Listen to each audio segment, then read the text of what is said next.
Okay, Assalamualaikum and selamat sejahtera. My name is Farell bin Baharudin, and my research studies topic is vote of no confidence and on Malaysia constitution perspective. So, moving on to next slide is abstract. The purpose of this study is to determine and to identify the impact of the Prime Minister position with the vote of confidence according to the Federal Constitution of Malaysia perspective. The definition of vote of confidence is a statement or a vote stating that a person in position of responsibility is appropriate to occupy that position in some way that they have the criteria to fill in the position. Recently, the application of vote of confidence was applied to appoint the new Prime Minister of Malaysia. In this paper, we will go over the laws that the government has put in place regarding the application of a vote of confidence in the Malaysian Parliament and the voting process. We will also look at previous case law on the vote of confidence in Malaysia and compare it to the current scenario. The statutes that we will examine are from Malaysia, and we will further determine whether the vote of confidence that is said has a certain value, a certain process according to the law will affect the position of the Prime Minister. The method used in this research is qualitative research, which I conducted a desktop search to study the views on the vote of confidence in Malaysia and the effect of process of vote of confidence. Moving on to the next slide, the research question in the study one is what is the impact of the Prime Minister position with the vote of no confidence according to the Malaysia Federal Constitution perspective. Second research question is whether there is limitation on vote of no confidence towards the Prime Minister dismissal in the House of Representatives. And lastly, the third research question, whether the vote of no confidence can be delayed in the House of Representatives. The finding of the research is that even though vote of no confidence in Malaysia is general, there is still a process for its application both in appointment and at dismissal of the Prime Minister. These results, which is this study, suggest that even though vote of no confidence is only applied in appointing new Prime Minister and Chief Ministers, a revision on the policy on the vote of confidence in Malaysia is needed to maintain the balance in the Parliament. Moving on to the introduction, this research study is vote of no confidence, Malaysian Constitution perspective, and its main purpose is to study on the perspective of Malaysian Federal Constitution on the vote of confidence motion on the Prime Minister position and also to study on the application of vote of confidence in Malaysia. There are some cases, articles and news based on the vote of confidence in Malaysia, Singapore, Indonesia and more. Moreover, we also include the issues and problems that has been a debate about vote of confidence in Malaysia with other countries as well. A vote of no confidence motion is a statement or vote which to test the majority of confidence when a person in position is no longer deemed fit to hold the position because of some reasons that the House believe that he loses the confidence. This principle is a feature that was inherited by Malaysia in 1957 from the UK Westminster style government. Our constitution does not explicitly refer to a motion of confidence. However, it is stated in Article 43, Section 4 in the Federal Constitution that a political executive has to command the confidence of majority in the House of Representatives. Other than that, this study will refer to several laws regarding the vote of confidence in Malaysia and other countries as well. For instance, the Standing Order of the Dewan Rakyat and Malaysian Federal Constitution. This will help our study to go further in terms of fact, problems, and issues in order to identify whether the parliamentary vote of confidence on the Constitution view will affect the Prime Minister's position and also to identify the application of the motion of confidence in Malaysia. Moving on to problem statement, the first problem statement in this research study is that Prime Minister that has been challenged with motion of vote of no confidence tried to delay the debate in the House of Representatives. Next problem question is a problem statement is the vote of no confidence has a limitation to be debated in the House of Representatives according to the rules of the Standing Order of Dewan Rakyat. And lastly, the problem statement is an absolute majority is needed to form a government and in the appointment and dismissal of the Prime Minister position. Next is a research objective. For the first research objective is to analyze the impact of the Prime Minister position with the vote of no confidence according to the Malaysian Federal Constitution perspective. The second research objective is to determine the limitation on the vote of no confidence toward the Prime Minister dismissal in the House of Representatives. And lastly, the third objective is to study whether the vote of confidence can be delayed in the House of Representatives. Moving on to the next chapter, which is the literature review. For the first literature review for the first research question from Dr. Shad Salim Faruqi 2020. According to him, if a vote of no confidence happens as a result of the vile but legally permissible practice of party hopping, the people's elected government loses power, becomes the opposition, and those who were rejected during the general election are given the opportunity to take over the country's leadership. The motion of no confidence is essentially a parliamentary democracy instrument serving as one of the most powerful and significant legislative procedures. The opposition has the ability to challenge the government through censure votes, threats of no confidence votes, and actual no confidence motion. A threat to a no confidence votes is usually the initial step in challenging the government, which prompts a response from the administration.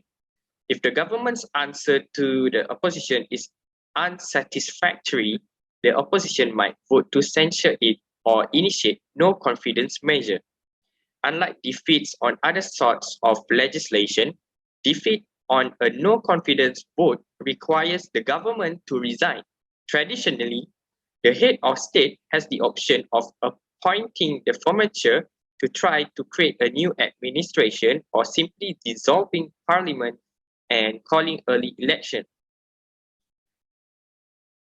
The theory of collective ministerial responsibility in Malaysia, the government must maintain the confidence of lower house, which is the Dewan Rakyat, in order to survive the Article 43, Section 4 of the Federal Constitution that stipulates if the Prime Minister is defeated on a vote of no confidence or matter of confidence, he must tender his cabinet's resignation.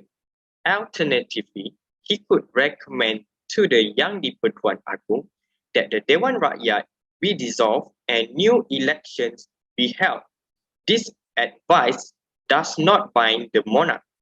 This is a wise strategy for a government that claims to be answerable, accountable, and responsible not only to Parliament but also to the people. Failure to persuade Parliament or the electorate that the government is strong and united might result in a vote of no confidence, which is, if it is defeated, would force the government to resign. Moving on to the next literature review on whether vote of no confidence can be delayed in the House of Representatives.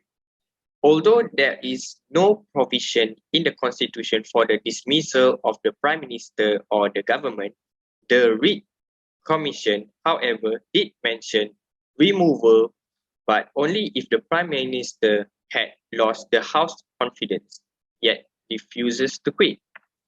the Commission empowered the YDPA or the Yang di-Pertuan Agong to dismiss such minister. According to Asanga Welikala 2020, in terms of the current constitution, Article 43, Section 4 of the Federal Constitution simply requires a Prime Minister who has lost the House of Confidence to resign. It must be acknowledged that the legal situation is uncertain. According to Article 43, Section 5 of the Federal Constitution, ministers other than the Prime Minister are said to serve at the leisure of the YDPA. According to Lord Briggs, if the Prime Minister refuses to resign, the YDPA or the Yang di-Pertuan Agong has the authority to sack him. This also can be explained from Prussian Waika 2020. The loss of confidence does not have to be expressed in vote of no confidence on the floor of the House. It can also be communicated to His Majesty in other ways, such as through petition, a letter, or statutory declaration, and such cases can be referred to is Stephen Kalung Ningkan versus Tun Abang Haji Openg and Tawisli 1966, which held that the confidence could only be lost on the floor but was overruled in the Nizam precedent in Perak 2009. Moving on to the next slide, explaining Article 43, Section 4, Federal Constitution states that if the Prime Minister ceases to command the confidence of majority of the member of the House of Representatives, then unless at his request the YDPA dissolve the Parliament, the Prime Minister shall tender the resignation of the Cabinet. Lastly, for the literature review on the research question whether there is a limitation on vote of no confidence toward the Prime Minister dismissal in the House of Representatives, normally the motion of no confidence would be vetoed in the Speaker's office under Section 18, subsection 7 of the Standing Order of the Dewan Rakyat, claiming that the bill said that a vote would be taken on the no confidence resolution, but the provisions it was filed under were to seek negotiations. Motions of confidence or no confidence in the government that have been lodged with the Parliament Speaker as non-government business have been buried deep in the Dewan Rakyat's order paper for the session. The Speaker of Parliament is constrained by the standing orders and cannot introduce certain motion in the order paper without the government's permission. However, despite being at the bottom of the State Legislative Assembly's order paper, the Speaker of the Perak State Legislative Assembly recently allowed a motion of confidence to be voted on that is highly dependent on the Speaker of the Dewan Rakyat. On the Speaker said, which is Azhar, the Speaker of the Dewan Rakyat, again rejected to bring forward the motion of no confidence against then Prime Minister Tan Sri Muhyiddin Yassin, citing a lack of clarity under the Perak State Assembly Standing Order. According to the Dewan Rakyat Standing Orders, however, a motion of no confidence against the Prime Minister can still be tabled under Section 27, subsection 3 and Section 45, subsection 1 of the Legislative Standing Orders of the Dewan Rakyat. Not less than 14 days notice of any motion shall be given except as provided in Standing Order Section 43 and Paragraph 5 of Standing Order 86 and Section 26(1) unless it is in the name of a minister, in which case 7 days notice, or if the Tuan Yang di-Pertua is satisfied upon representation to him by a minister that the public interest requires that a motion be debated as soon as possible, 1 day's notice shall be sufficient, according to the Standing Order Section 27, subsection 3. Following the crisis of confidence in Najib, the Speaker of the Dewan Rakyat Pandika Amin Mulia indicated that the Malaysian Parliament standing orders do not state that any MP may move a no confidence resolution against the Prime Minister. It may be shown that Pandika's remark can be refuted by looking at two of the no confidence motions that have occurred in Malaysia's parliament history. Moving on to the next chapter, which is the methodology. Positivism, pragmatism, interpretivism, and realistic research philosophy are the four types of research philosophy. My research philosophy is interpretivism, also known as interpretivist, because my research approach involves desktop research. The interpretivist research philosophy is founded on the assumption that social reality and knowledge are subjective, molded by human experience and social situation, meaning that the study of phenomena in their natural surrounding is central to interpretivist research philosophy. Case studies, political views, and observation are examples of research methodologies in the interpretivist paradigm. Qualitative research is linked with the interpretivism research philosophy. Qualitative research is the process of acquiring and identifying non-numerical data, also known as descriptive data, such as interviews, in order to better understand our target audience, experience, and perspective on a certain topic. Quantitative research, on the other hand, focuses on summarizing individual experience using open-ended questions by objectively collecting and analyzing numerical data to describe, predict, or control variables of interest. Following the reasons of the researcher's choice in choosing interpretivism research philosophy are as follows. First, I believe that external social forces have an equal impact on my study as facts. Second, I want to gain a deep understanding of my study from knowledgeable and experienced individuals. And thirdly, I choose qualitative research as my study method. So the methods in collecting the data in this research study is that secondary data analysis. The desktop research method is a method of collecting data by looking through previous studies and case studies based on the findings that is obtained to answer the research questions.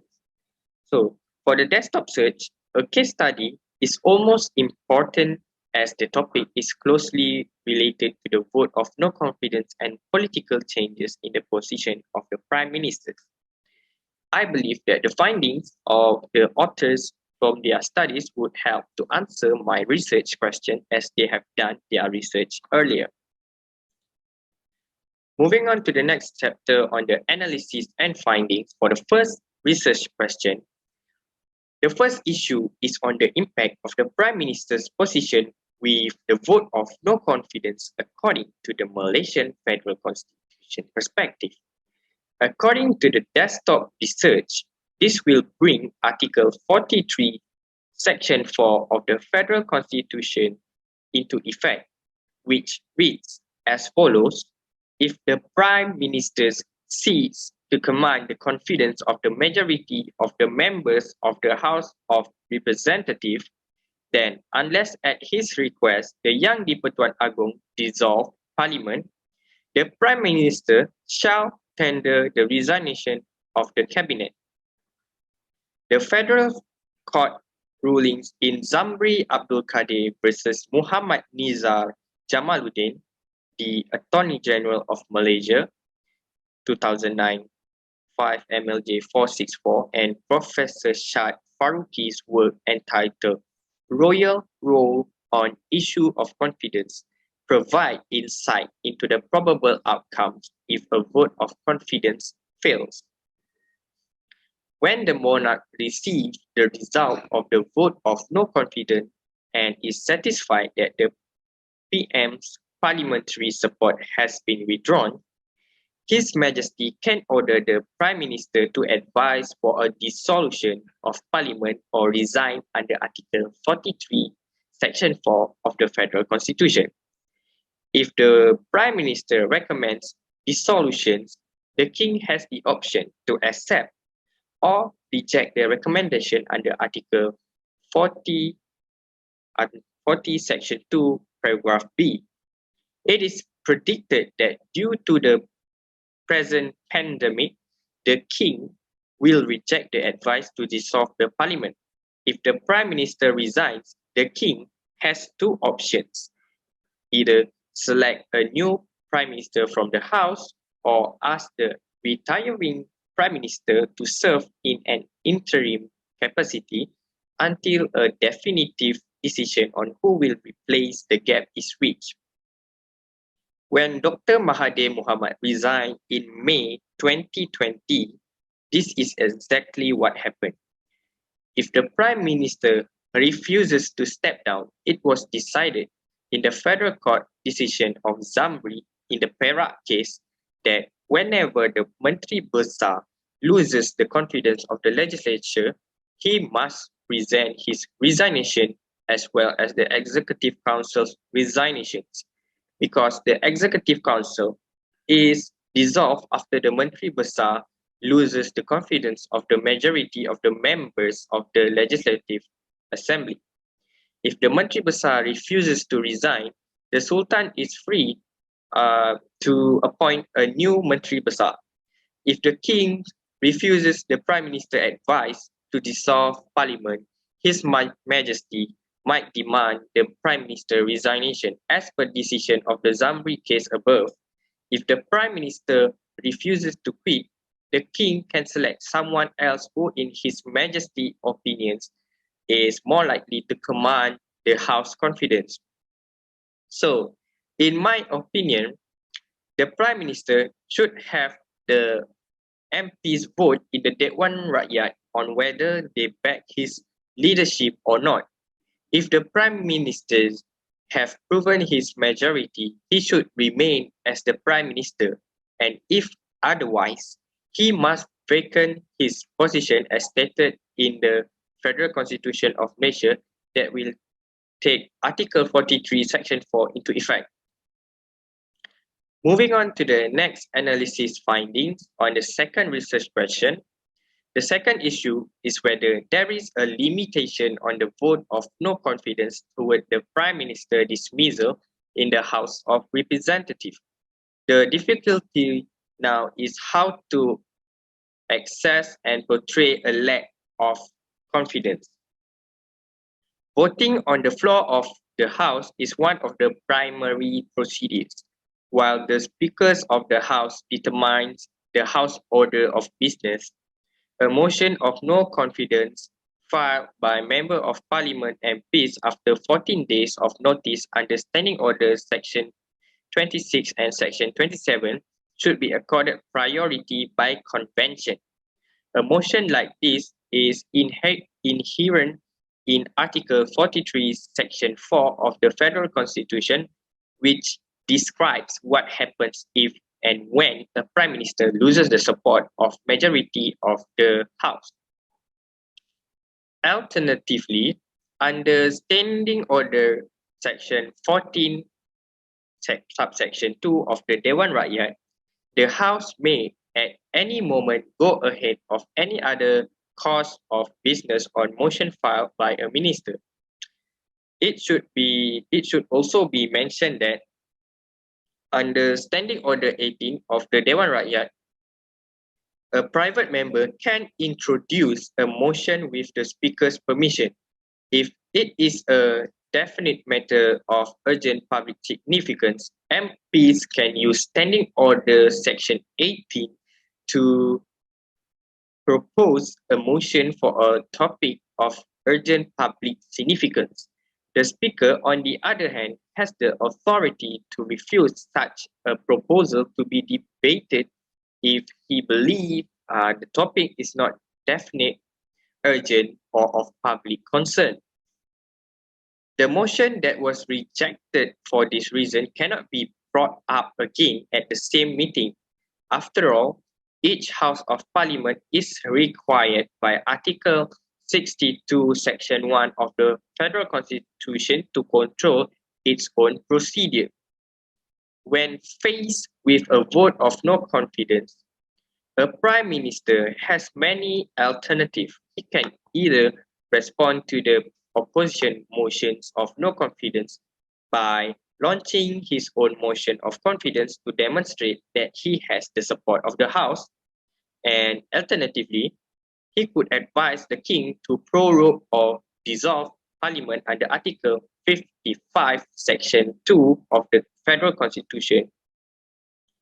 And according to Article 40, Section 2 of the Federal Constitution, the King has the authority to agree or refuse to dissolve Parliament. This choice allows His Majesty to investigate alternative constitutionally protected options. In the situation of Shafi Abdal, the Sempurna MP, offers a motion of confidence in news released from the Speaker. The Sempurna MP has given notice to the move of the resolution under Standing Order Section 26, Subsection 1 and Section 27, Subsection 3.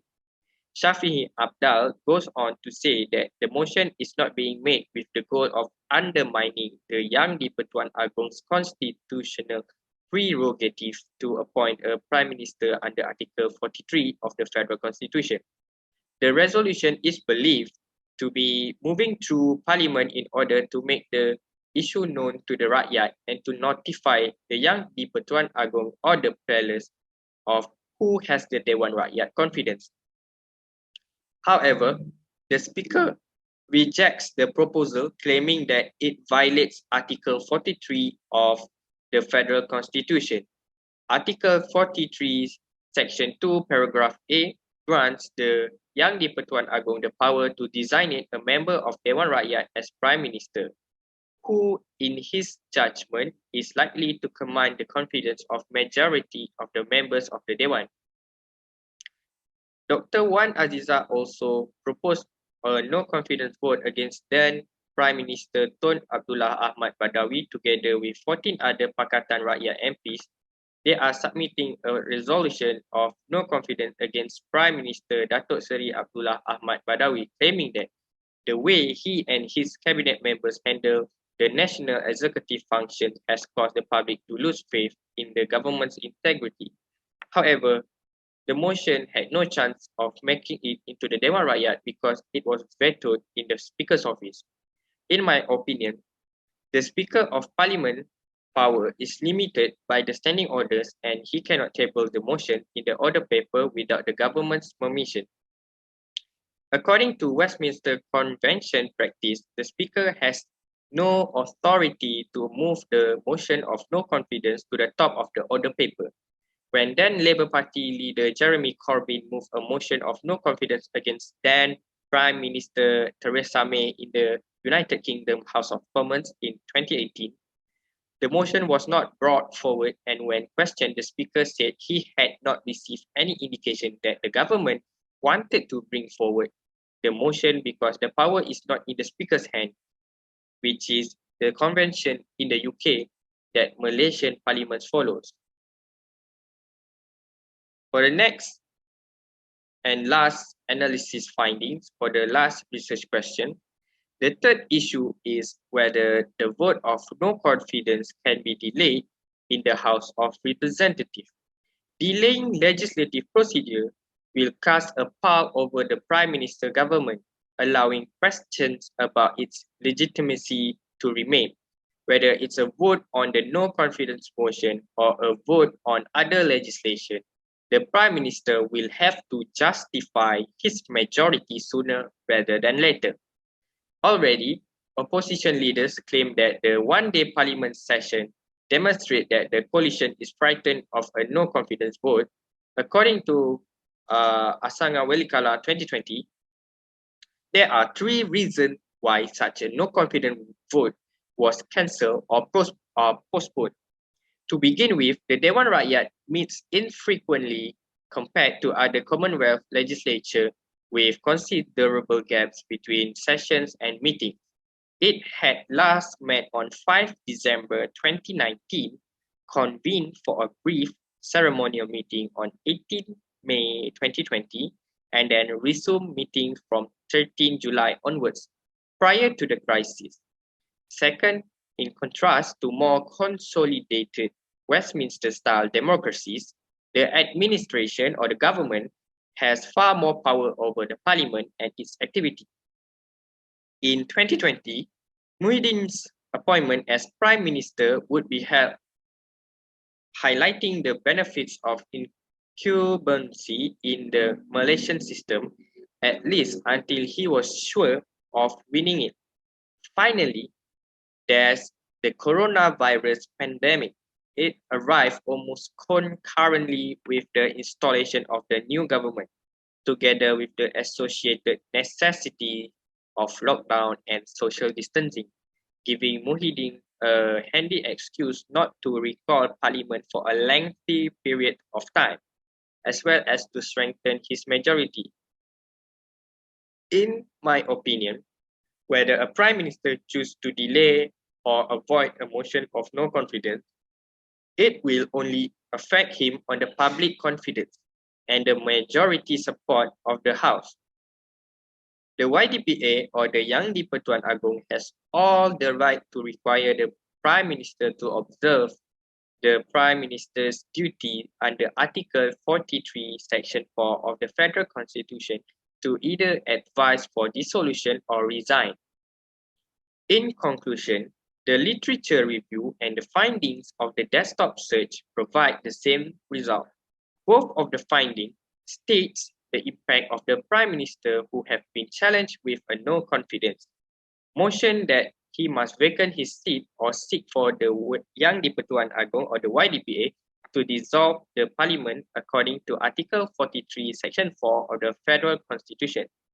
Furthermore, based on the reasoning presented by both results, I am conclude that they both make excellent points in support of their respective position on the topic. I feel that in order to provide the best answers to the research question, the justifications of both findings must be analyzed.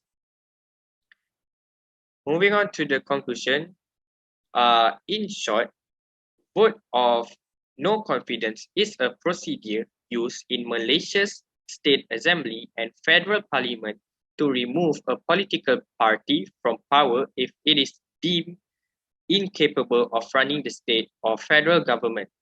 The Terengganu Assembly House was the first in Malaysia to conduct a vote of no confidence in 1961. It was offered by members of the Alliance Party in opposition to the ruling party PAS.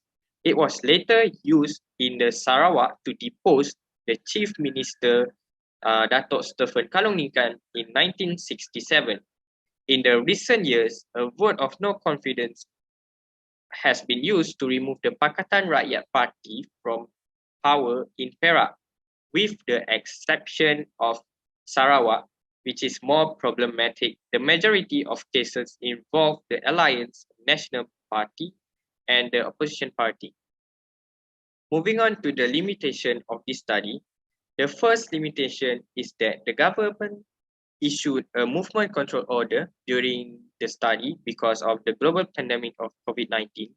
As a result, I am unable to conduct such research methods such as interview research method for our topic, which is vote of no confidence according to Malaysian constitution perspective.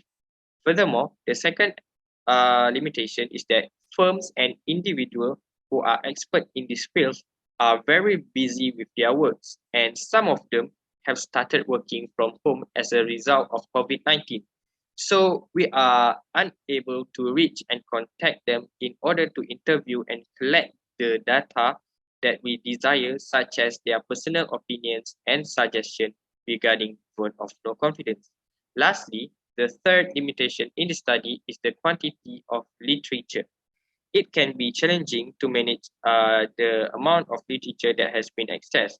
The process of doing a literature review is iterative. This entails managing the literature, gaining access to data that support the research frameworks, identifying keywords and alternative keywords, and searching for new sources on a regular basis. To conclude, this limitation has given an impact for me to gather the data, to analyze the findings, and to discuss my study in order to achieve my research objective and to answer my studies question.